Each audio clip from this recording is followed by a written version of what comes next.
তৈরি করেছে, যেটিও আজ এখানে পরিবেশন করবে। সুস্মিতা, আচ্ছা, বড় লাইট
এটাই ঠিক আছে, এটাই থাক।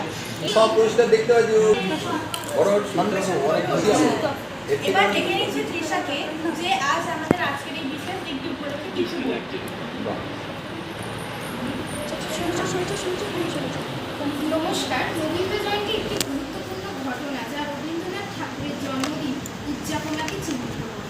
তিনি একজন বিখ্যাত কবি, লেখক, দার্শনিক এবং সমাজ সংস্কারক ছিলেন, যিনি ভারতে সাংস্কৃতিক ও সাহিত্য ঐতিহ্য উল্লেখযোগ্য অবদান রেখেছিলেন। কবি রবীন্দ্রনাথ ঠাকুরের কাজগুলি বিশ্বব্যাপী স্বীকৃতি পেয়েছে এবং তিনি বিশ্বের অন্যতম বিশিষ্ট সাহিত্যিক ব্যক্তিত্ব হিসেবেও বিবেচিত হন। তার বার্ষিকী বিভিন্ন ক্ষেত্রে তার অসাধারণ অবদানের প্রতি শ্রদ্ধা হিসেবে পালিত হয়। রবীন্দ্রনাথ ঠাকুর 1861 সাল থেকে আজও প্রাণবদ্ধ কবি হিসেবে বেঁচে রয়েছেন। আপামর বাঙালির মন। তিনি কবিগুরু ও বিশ্বকবি বিভিন্ন নামে পরিচিত। তিনি প্রথম ভারতে নোবেল পুরস্কার পান। ভারতে ক্যালেন্ডার অনুসারে 25শে বৈশাখ রবীন্দ্র জয়ন্তী পালিত হয়। কবিগুরু 2000-টির বেশি গান কবিতা রচনা করেন। 8 বছর বয়স থেকে তিনি প্রথম কবিতা লিখে শুরু করেন। 16 বছর পর্যন্ত বয়সে ভানুসিংহের নামে তার প্রথম কবিতা প্রকাশ পায়। বাল্যকাল থেকেই ভারতীয় পত্রিকায় তিনি নিয়মিত লিখতেন। তিনি বহু উপাধি পান। তারপর তিনি আস্তে আস্তে মৃত্যুকাল পর্যন্ত কবিতা রচনা লিখতে থাকেন। তাই আজ কবিগুরু প্রণাম জানিয়ে আমি আমার উক্তিটি এখানেই শেষ করছি। ধন্যবাদ। এই বিশেষ দিনের ব্যাপারে আমরা তৃষার কাছ থেকে অনেক কিছু জানলাম। এবার ডেকে নিচ্ছি আমাদের বন্ধু